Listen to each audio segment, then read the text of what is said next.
वाला आदिनाथ हो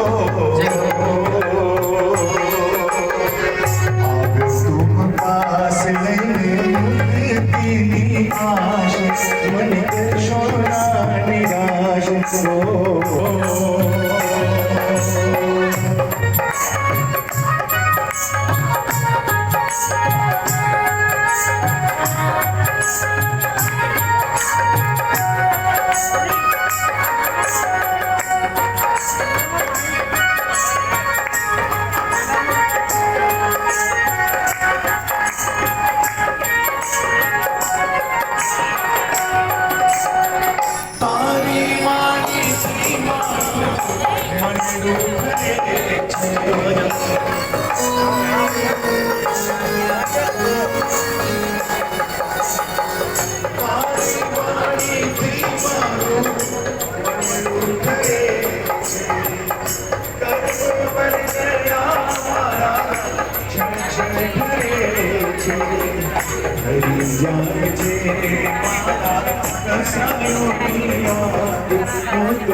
જે આપણો શત્રુંજય તીર્થ છે, શત્રુંજય તીર્થના અધિષ્ઠાયક દેવ, જે આપણા શાસનના અધિષ્ઠાયક દેવ અને સાથે સાથે આપણા કુળદેવી દેવતાઓ એમને પણ યાદ કરી એમના પૂજનની પણ શુભ શરૂઆત કરવાની છે. તો સૌથી પહેલા આપણે દરેક દેવી દેવતાઓના સાધના કરીએ. પરમાત્મા વિતરાગી છે, ન રાગ ન દ્વેષ.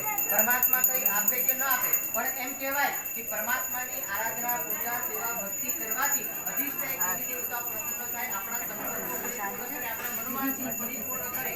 આપણે કહેવાય કે પાર્શ્વના સેવા કરીએ, ધરણેશ્વર ભગવાન દેવી પ્રસન્ન થાય. આદિનાથ દાદા હોય તો અને આપણા મનોવાંછિત પરિપૂર્ણ કરે. તો એવા 18 પ્રકારના અધિષ્ઠાયક દેવ, એમાં સિદ્ધચક્ર જે પૂજન છે એના અધિષ્ઠાયક દેવ એવા વિમલ મહાન દેવ, જે આપણને